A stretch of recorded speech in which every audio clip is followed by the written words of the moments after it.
Lathan, we've been talking about government colluding with private industry, and the left will always point out and say, you people on the right believe in free markets and private industry rights and all this, and now you're denying them Twitter, their private industry rights to have who they want to on the platform. And of course, Elon comes along, buys Twitter, releases the Twitter files, and realizes, hey, the government was telling them what to do, and they were doing it.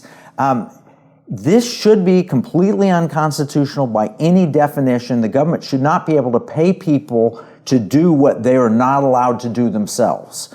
So what do people do when they're facing that on their own? You're a head of an organization and you see this happening to you. Where do they turn? Well, they can certainly ask us for help, and we're certainly ready, willing, and able. That's Alliance Defending Freedom. Alliance Defending Freedom. You go to our website, adflegal.org. Okay. Another thing you can do is arm yourself with information. Our corporate engagement team has a tool called the Viewpoint Diversity Index, and it measures companies on how they treat viewpoint diversity in their employees, their shareholders, their customers, their clients. Will you send me that link? We'll put it in our battle plan. Absolutely. Okay. Viewpointdiversityscore.org. It's a bit of a mouthful, but we'll make sure that you have the link. Okay. And actually, the third version of that score is getting ready to come out very soon. So you can see it focuses on mostly big finance and big tech companies, because that's where the concentration of power that is able to impact people's daily lives the most. That's where we see it.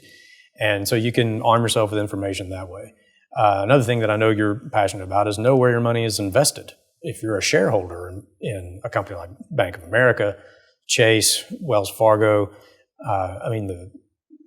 this handful of really big banks control over half the deposit accounts in the country. And so you need to know where your money's invested. If you're a shareholder, you can support shareholder resolutions like the one we had. Yeah, vote your proxies, tell your financial advisor to vote those proxies. Absolutely.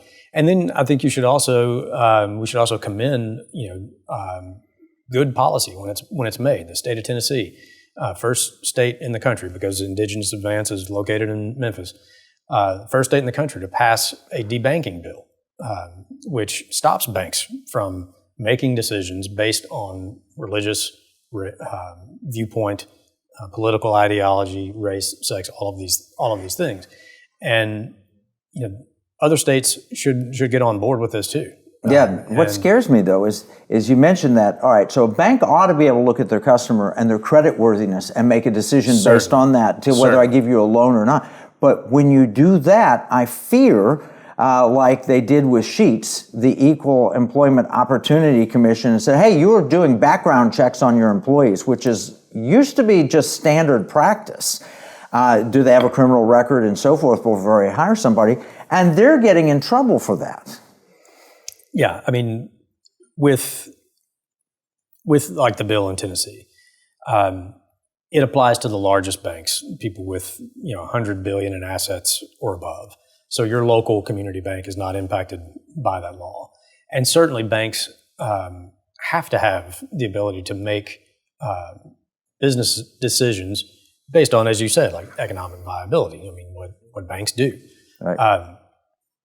But what we've seen, 7 of the 10 largest banks in the country have these really vague terms of service with terms like reputational risk, or that they won't do business with things that promote hate or intolerance. Well, how do you define hate? How do you define intolerance? What is reputational risk? That if you do business with someone... SPLC is how they define it. Unfortunately, yes. And so they sort of hide behind these vague terms of service to say, well, we think you're a risk to our reputation, so we're closing your account. And then they go to another party and say, hey, you should do a write-up on Alliance Defending Freedom and look to see if they're a hate group. And lo and behold, you've defended a Christian somewhere, and that Christian happened to have said one time that marriage is between a man and a woman, so it's just a chain of control. Certainly. And I mean, we've seen this over and over and over again with groups like the SPLC. They define a hate group as anybody they disagree with. Yeah. And that's what our point of view on viewpoint diversity. Which is the end of the argument. If you have with your kids and they're, well, I hate you. At that point, that's the end of the argument. You've lost the argument and you're just lashing out instead of actually defining you've done this contrary to the law or you've done this that's societally objectionable. Here's what bothers me the most about this, though. It's like a cancer in that you don't know that they're monitoring your financial transactions until you lose your bank account. Right. And we've got to stop it at the beginning, not just at the end. Yeah, and there needs to be greater transparency in the relationship between particularly the federal government and the banks.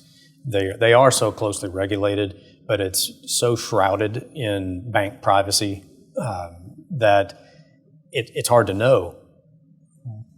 It's hard to get an explanation from the bank as to why did my account get closed. We need to flip the economics. I mean, we're in the economic war room. Everything we're talking about is a form of economic warfare. We're going to use economics to make you agree with what we want you to agree with. To flip that script is we need the bank that says, hey, look, the government's not going to tell us what to do. We're going to do what's best for our shareholders.